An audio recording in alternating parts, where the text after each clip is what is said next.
So you want to play Ra. Ra is a divine being of light that, up until CA7, was more better represented by a WWE wrestler instead of a Firebird. Going full tank, healing into the infinities, and doing way too much damage, Ra was a top-of-the-line solo winner. Now that they've nerfed his 2 duration, I think Tank Ra is much more mild, and as a celebration, I'm going to entirely focus on mid lane, Full Intelligence Ra as a character. As a mage, Ra is a slippery bird that wants to slide in and out of melee range frequently. You're always dancing on a knife's edge, trying to min-max your damage by guaranteeing your slow-moving projectiles, while at the same time, you want to play around walls to surprise your enemies and make it a lot harder to dodge your abilities. To enable this playstyle, Ra has a really simple passive. Every time he uses an ability, he gains a stack of movement speed that lasts 15 seconds. This can stack up to 3 times, ultimately giving him a total of 15% movement speed. That's all. Ra's first ability is also as simple as they come. He fires a slow-moving beam of intense light that deals magical damage to all enemies it passes through. This also goes through walls, and it has 100% magical scaling, meaning that every point of intelligence you purchase will be increasing this ability's power 1 for 1. Ra's second ability is a bit more wordy, and it's the main difference between Ra in Smite 1 and Ra in Smite 2. He channels an ability emanating light around himself that slows enemies before finally exploding and dealing damage to all enemies in an area around you, and blinding any enemies that are looking at you. That's the same as Smite 1. However, now, when he uses his 2, it gives him a buff. It turns his auto attacks into solar death rays, dealing magical damage, and each auto counts as an ability, meaning that it can proc item effects, like Soul Reaver, Soul Gem, Gladiator Shield, and Phoenix Shield, and more.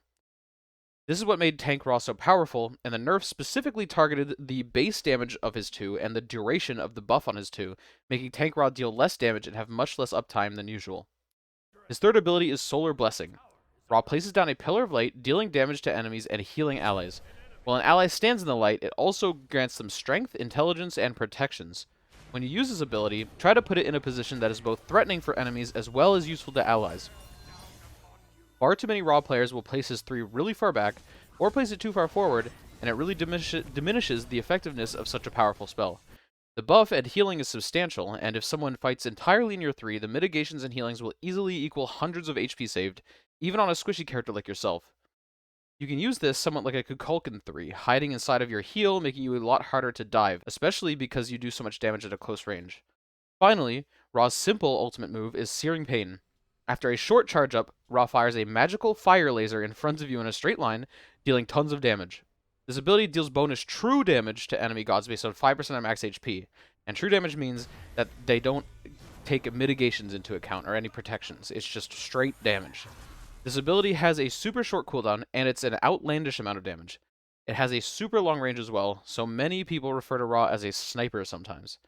Ultimately, Ra is extremely easy to understand while having depth to his execution. Like most Smite characters, knowing the abilities is really only a third of the battle, and you'll need to put some practice in if you want to be a truly great Ra player. Here's a full intelligence mid lane build. Max your 1, then your 2, then your 3, putting a level into your ult whenever you can. And fine, here's a tank solo Ra build. Though I think it's much weaker now, it's not as impactful as it once was, but you can still take it there and succeed.